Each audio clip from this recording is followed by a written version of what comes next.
கிறிஸ்துவில் பிரியமானவர்களே, ஆண்டவராகிய இயேசு கிறிஸ்துவின் நாமத்திலே உங்கள் யாவரையும் வாழ்த்தி ஆசிர்வதிக்கிறேன். இந்த நாளுக்கென்று தேவன் நமக்கு அருளி இருக்கும் ஜீவ வார்த்தை ஏசாயா தீர்க்க தரிசன புஸ்தகம் 60ஆம் அதிகாரம் 22வது வசனத்தில் இருக்கிறது. சின்னவன் 1000 சிறியவன் பலத்த ஜாதியுமாவான். கர்த்தராகிய நான் ஏற்ற காலத்திலே இதை தீவிரமாய் நடப்பிப்பேன். என கேட்கிற தேவனுடைய பிள்ளைகளே, கண் திறக்கப்பட்ட ஏசாயா தீர்க்கதரிசியின் மூலமாய் கர்த்தர் அருளின தீர்க்க தரிசன வார்த்தை தான் இன்றைக்கு நமக்கு உறுதிப்படுத்தி இருக்கிறார். எனவே இந்த நாளிலே நான் நம்புகிறேன், விசுவாசிக்கிறேன், ஒரு புதிய நிலைக்கு தேவன் உங்களை உயர்த்தி ஆசீர்வதிக்க விரும்புகிறார். உங்கள் மேன்மைக்கான ஏற்ற காலம் இதுவே.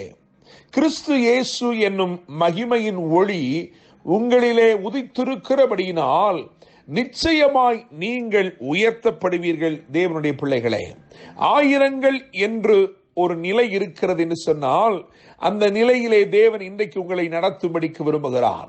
கர்த்தர் உங்களை பெருக பண்ணுகிற தேவனாகவே இருக்கிறார். உங்களை ஆசீர்வதிப்பதிலேயே பிரியமாய் இருக்கிற தேவனாய் இருக்கிறார். எனவே நிச்சயமாய் நான் நம்புகிறேன், கர்த்தர் இன்றைக்கு உங்களை 1000 பெருக பண்ணும் ஒரு நாளாய் இருக்கிறது. நீங்கள் வேதத்தை வாசித்து பார்க்கும் பொழுது 1000 என்னும் காரியங்கள் பல இடங்களிலே சொல்லப்பட்டிருந்தாலும் விசேஷமாய் 3 இடங்களை நாம் கவனிக்க நேரிடும். தேவனுடைய பிள்ளைகளே, முதலாவதாக உபாகமம் 1:11 கவனிக்கும் பொழுது அங்கே 1000 மடங்கு அதிகமான ஒரு ஆசீர்வாதம் சொல்லப்பட்டிருக்கிறது. உங்கள் பிதாக்களுக்கு தேவன் சொன்னபடியே உங்களை 1000 மடங்கு ஆசீர்வதிப்பாராக என்று அங்கு எழுதப்பட்டிருக்கிறது. இரண்டாவதாக எசேக்கியேல் 47ஆம் அதிகாரம் 3 முதல் 5 வரையுள்ள வசனங்களை வாசிக்கும் பொழுது பின்னும் 1000 முழங்களை அளந்தார் என்று சொல்லி ஒரு அனுபவத்திற்குள்ளே நடத்தப்படுகிற நிலை அங்கே எழுதப்பட்டிருக்கிறது. அதைத் தொடர்ந்து மூன்றாவதாக நியாயாதிபதிகளின் புஸ்தகம் 15ஆம் அதிகாரம் 14ஆம் வசனத்தை கவனிக்கும் பொழுது அங்கே ஆண்டவர் அபிஷேகித்த சிம்சோன் ஒரு பாதையிலே நடத்தப்படுகிறான். அவன் லேஹி வரைக்கும் வந்தபோது என்று எழுதியிருக்கிறது. லேஹி என்றால் thousands என்ற அர்த்தம், 1000 என்ற அர்த்தம். அந்த லேஹி ஒரு அபிஷேகத்தின் ஒரு அனுபவமாக, ஒரு அபிஷேகத்தின் ஒரு நிலையாக இருக்கிறது. அங்கே வருகிறான், அவன் விசேஷித்த பலத்தை பெற்றுக் கொள்கிறான். ஆக இந்த 3 காரியங்கள் உபாகமம் 1:11 பார்க்கிறோம். எசேக்கியேல் 47:3 முதல் 5 வரை உள்ள வசனங்களை பார்க்கிறோம். நியாயாதிபதிகள் 15ஆம் அதிகாரம் 14ஆம் வசனத்திலே பார்க்கிறோம். இந்த நாளிலும் அந்த சிம்சோனின் வாழ்க்கையில் இருந்து நான் ஒரு 3 காரியங்களை சொல்ல விரும்புகிறேன். இந்த லேஹி மட்டும் அவன் கொண்டு வரப்பட்ட போது அவனுக்கு நேர்ந்த காரியங்களை நான் சொல்ல விரும்புகிறேன். காரணம், அவைகளை தீர்க்க தரிசனமாய் உங்கள் வாழ்க்கையிலே இன்றைக்கு அறிவிக்க தேவன் விரும்புகிறார். அவனுடைய வாழ்க்கையிலே என்ன நடந்ததோ அதை உங்கள் வாழ்க்கையிலே இந்நாட்களிலே நிகழ்த்தும்படிக்கு தேவன் விரும்புகிறார். என கேட்கிற தேவனுடைய பிள்ளைகளே, அவன் லேஹி வரைக்கும் வந்தான் என்று எழுதியிருக்கிறதே. அவன் எப்படி வந்தான் என்று சொன்னால், அவன் கட்டுண்டவனாய் வந்தான். அந்த கட்டுக்களை சத்துருக்கள் கட்டி வைக்கவில்லை, அது அவனுடைய சம்மதத்தோட கூடி ஏற்பட்ட கட்டுக்கள். சொந்த ஜனத்தாலே கட்டப்பட்டு, சொந்த ஜனத்தாலே நெருக்கப்பட்டு, சொந்த ஜனத்தாலே கைகள் கட்டப்பட்டு, புயங்கள் கட்டப்பட்டவனாய் ஒப்புக் கொடுக்கப்படுகிறான். அவனை பட்சிப்பவர்களிடத்திலே அவன் ஒப்புக் கொடுக்கப்படுகிறான். ஆனால் கர்த்தரோ அவன் மேல் நினைவாய் இருந்தபடினால் அவன் மேல் பலமாய் இறங்கினார் என்று எழுதியிருக்கிறது. என்னை கேட்கிற தேவனுடைய பிள்ளைகளே, உங்களுக்கு உறவினர்களே அல்லது நண்பர்களே, உங்களுக்கு நேசமானவர்களே உங்களை சில சூழ்நிலைக்கு ஒப்புக் கொடுக்கும் காரியங்களை நான் பார்க்கிறேன். அப்படி இருக்கிற சூழ்நிலையிலும் பரிசுத்த தேவன் உங்கள் மேல் பலமாய் இறங்கி அந்த சூழ்நிலையிலே உங்கள் வாழ்க்கையில் ஒரு பெரிய ஜெயத்தை கொடுக்க உண்மையுள்ளவராய் இருக்கிறார். தேவனுடைய பிள்ளைகளே, அங்கே எழுதியிருக்கிறது, சத்துருக்கள் அவனுக்கு விரோதமாய் ஆரவரித்தார்கள்.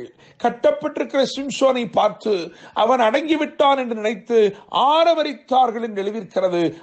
அவர்கள் ஆரவரித்துக் கொண்டிருக்கிற பொழுதுதான் கர்த்தர் அவனை லேஹி வரைக்கும் கொண்டு வந்தார். அந்த லேஹியிலே அந்த 1000க்குள்ளே வந்து நின்ற பொழுது மூன்று காரியங்கள் நடந்தது தேவனுடைய பிள்ளைகளே.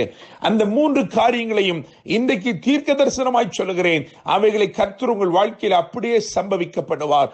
முதலாவதாக அவர் அங்கே வந்த பொழுது பரிசுத்த ஆவியானவர் அவன் மேல் இறங்கினபடினால் அவன் மேல் இருந்த கட்டுக்கள் எல்லாம் அது அறுந்து போனது என்று எழுதியிருக்கிறது. கட்டுக்கள் அறுந்து போனது என்று எழுதியிருக்கிறது. நான் நம்புகிறேன், விசுவாசிக்கிறேன்.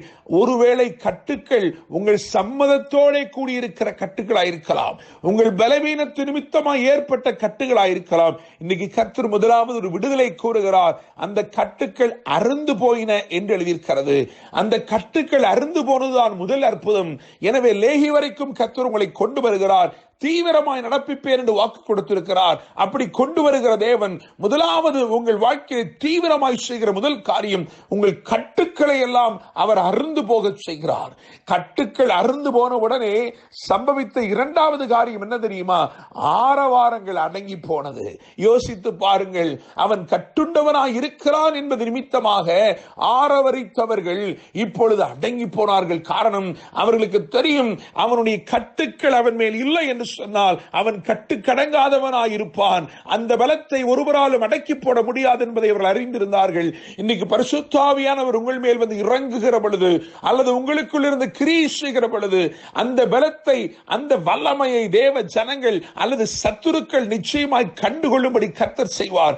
தேவ ஜனங்களும் கண்டுகொள்வார்கள், பகைக்கிற ஜனங்களும் அறிந்து கொள்வார்கள், சத்துருக்கள் அடங்கி போவார்கள். எனவே முதலாவதாக அங்கே வேதம் சொல்லுகிறது, பரிசுத்த ஆவியானவர் அவன் மேல் இறங்கினபடினால் அந்த கட்டுக்கள் எல்லாம் அறுந்து போயின.